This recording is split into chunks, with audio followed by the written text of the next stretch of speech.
The Full Moon's Curse. Chapter 5. The Revelation. The darkness of the forest seemed to press in on James as he continued his journey.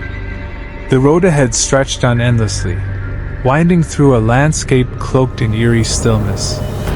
The moon, now high in the sky, bathed everything in a spectral glow, casting elongated shadows that seemed to reach out and grab at him. He drove in silence, the hum of the truck's engine his only companion. His thoughts were a chaotic swirl of fear and confusion. The sight of the strange symbols and the ominous cabin had left him unsettled. He couldn't shake the feeling that something was following him, lurking just out of sight. James glanced at the clock on the dashboard. It was nearing dawn, and the exhaustion was starting to take its toll. His hands gripped the steering wheel tightly, knuckles white with the strain. He was desperate for answers, desperate for a way to break free from the curse that seemed to be tightening around him like a noose. As he rounded a sharp bend in the road, he noticed something unusual, a flicker of light through the trees. His heart skipped a beat. Was it another cabin, or perhaps someone who could help him? The flicker of hope was quickly overshadowed by a wave of anxiety. He couldn't afford to let his guard down. He slowed the truck and followed the flickering light, which led him down an overgrown path barely wide enough for the vehicle. The forest closed in around him, the trees pressing close together, as if trying to keep him from finding whatever lay ahead. The light grew brighter, casting an otherworldly glow through the trees. Eventually, James arrived at a small, secluded clearing. The source of the light was a modest, old-fashioned lantern hanging from a post.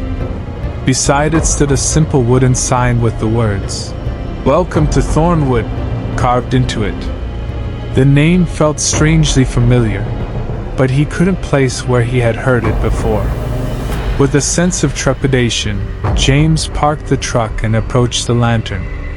The clearing was bathed in a ghostly light, and the air was filled with an unsettling stillness. The lantern's glow illuminated a small, weathered house in the center of the clearing. Its windows were dark, and the structure appeared to be in disrepair. James hesitated for a moment, his breath visible in the chilly air.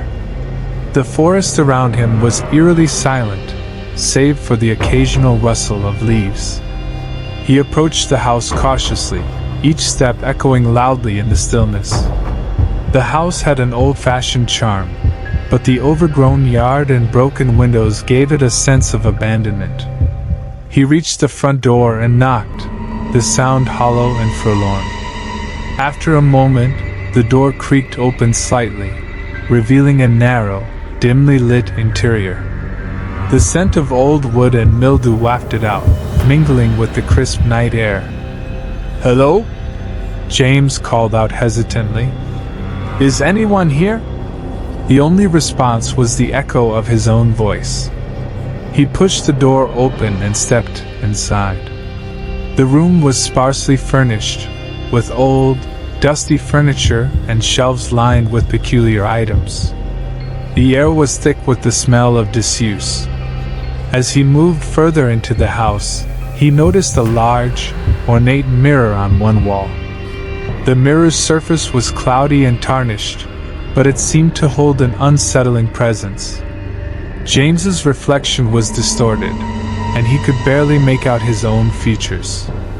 The sight made his skin crawl. Suddenly, he heard a soft, whispering voice coming from behind him. He spun around, but the room was empty. The whispering grew louder, more insistent, and seemed to come from the mirror itself. He approached the mirror, his heart pounding in his chest. "James," the whispering voice was faint but unmistakable. It was a name he recognized, a voice he had heard before. He stared at the mirror, his reflection wavering. The voice continued to call his name, and James could feel a cold sweat forming on his brow. The air around him grew colder, and a shiver ran down his spine. "What do you want?" he demanded, his voice shaking. The whispering grew louder, forming coherent words. "The curse, the truth lies within, break the cycle." James's mind raced.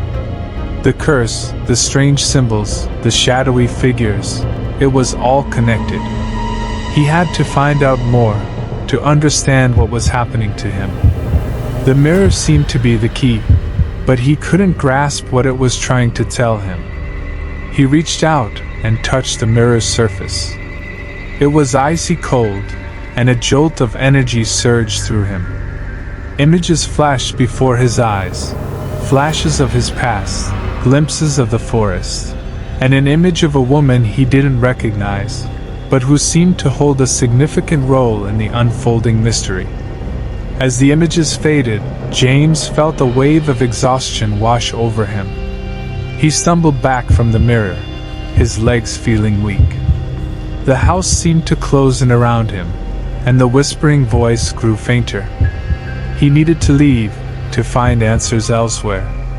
He turned and made his way back to the door, but as he reached for the handle, the door slammed shut with a deafening bang.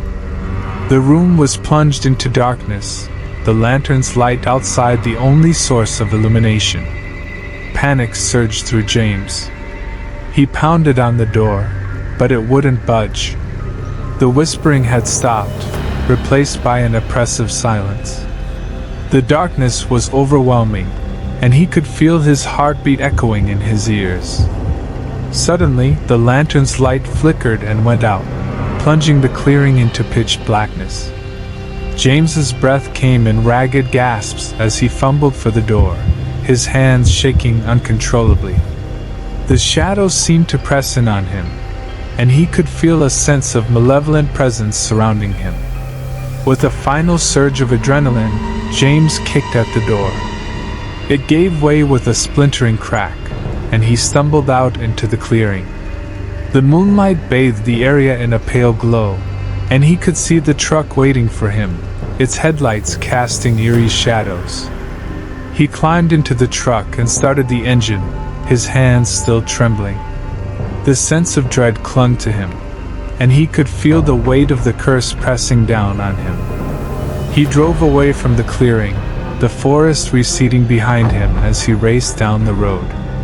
The mystery of Thornwood and the enigmatic mirror weighed heavily on his mind. He knew that the answers he sought were still out there, hidden within the darkness. The curse was far from over, and the road ahead was fraught with danger and uncertainty.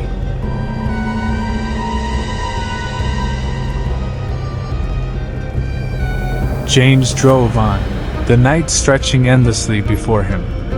The full moon hung high in the sky, casting its eerie glow over the landscape. The shadows seemed to follow him, and the sense of being hunted never left him. As he drove, James's thoughts turned to the mirror and the cryptic message. He knew that the truth lay somewhere in the darkness, waiting to be uncovered. The night was far from over, and the horrors of the curse were only beginning to reveal themselves. The road ahead was long and treacherous, and James knew that he would have to confront the darkness head-on. The full moon's curse was a relentless force, and he was determined to uncover its secrets and break free from its grip. As the truck roared down the road, James's mind was filled with a sense of foreboding. The night was full of mysteries and dangers, and he was only beginning to scratch the surface of the dark truth that awaited him.